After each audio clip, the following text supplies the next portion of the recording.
معزز عزیز سامعین سامعات، السلام علیکم ورحمۃ اللہ وبرکاتہ۔ آج ہم پڑھنے والے ہیں سورہ انفطار، جو کہ پیچھے سورہ تکویر کی جوڑا سورہ ہے۔ اب چلتے ہیں سورہ کی طرف۔ اذا السماء انفطرت، جب آسمان پھٹ جائے گا، یعنی لفظ پر لفظ ترجمہ ہے یہ، جب آسمان پھٹ جائے گا۔ وَإِذَا الْكَوَاكِبُ انتَثَرَتْ، اور جب ستارے بکھر جائیں گے یا جھڑ جائیں گے۔ وَإِذَا الْبِحَارُ فُجِّرَتْ، اور جب سمندر پھاڑ دیے جائیں گے۔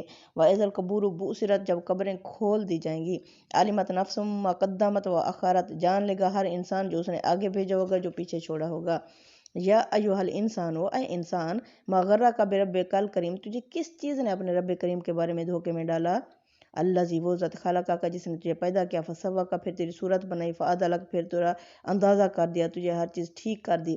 فی ای صورت ما شاء رکبک، پھر جس صورت میں چاہ تجھے ڈھال دیا۔ کلا، ہرگز نہیں، بل تکذبون بالدین، بلکہ تم تو جھٹلاتے ہو قیامت کے دن کو۔ وَإِنَّ عَلَيْكُمْ لَحَافِظِينَ، بے شک تم پر تو محافظ مقرر ہیں۔ کرامن کاتبین، معزز لکھنے والے۔ یعلمون، وہ جانتے ہیں، ما تفعلون، جو تم کرتے ہو۔ ان الابرار، بے شک جو نیک لوگ ہوں گے، لافی نعیم، وہ تو نعمتوں میں ہوں گے۔ وَإِنَّ الْفُجَّارَ، اور بے شک جو بدکار لوگ ہوں گے، لافی جہنم، وہ تو جہنم میں ہوں گے۔ یصلونھا یوم الدین، وہ داخل کیے جائیں گے اس میں قیامت کے دن۔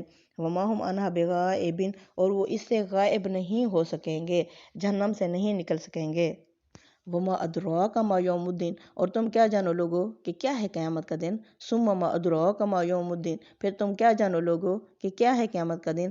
یوم، اس دن، لا تملک، نہیں ملکیت یعنی اختیار ہوگا، نفس کسی نفس کو، لی نفس کسی نفس کے لیے، شیئن کچھ بھی، والامر یومئذ للہ، اس دن سارے کا سارا معاملہ اللہ کے ہاتھ میں ہوگا۔ صدق اللہ العظیم۔ تقبل منا انک انت السمیع العلیم وتب علینا انک انت التواب